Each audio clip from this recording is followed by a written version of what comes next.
Music, news, sport. Every day for you on the web. LecoChannel.it. The Blue Light Blue Radio. Fabio, 3 vittorie consecutive non arrivano mai per caso, questa l'avete ottenuta con 2 lampi di classe e tanta stoicità, tanta voglia di portare a casa questi 3 punti, accorciare verso la vetta o quantomeno verso le posizioni che sono più vicine, più alla vostra portata.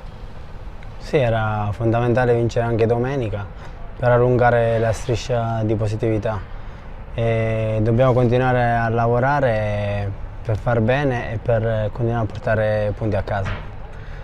L'avete guardata la classifica domenica?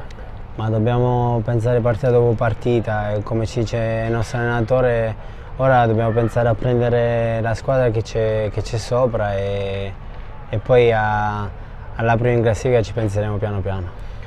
Com'è l'aria nello spogliatoio adesso? Dopo questa settimana si approccerà adesso un'altra settimana importante con 3 partite. Ma nello spogliatoio c'è sempre stata aria positiva, è normale che quando vieni dalla vittoria si scherza e si ride in maniera più tranquilla e serena. Siamo consapevoli che andiamo a affrontare una partita importante perché dobbiamo pensare a partita dopo partita, non possiamo pensare che nella prossima settimana abbiamo 3 partite perché faremo una cosa sbagliata. Come avete assorbito le polemiche del dopogara? Come dicevo prima ai tuoi colleghi, secondo me c'è troppa negatività e non va bene, dobbiamo essere più positivi tutti dall'A alla Z per il bene dell'Eco Calcio e per la città.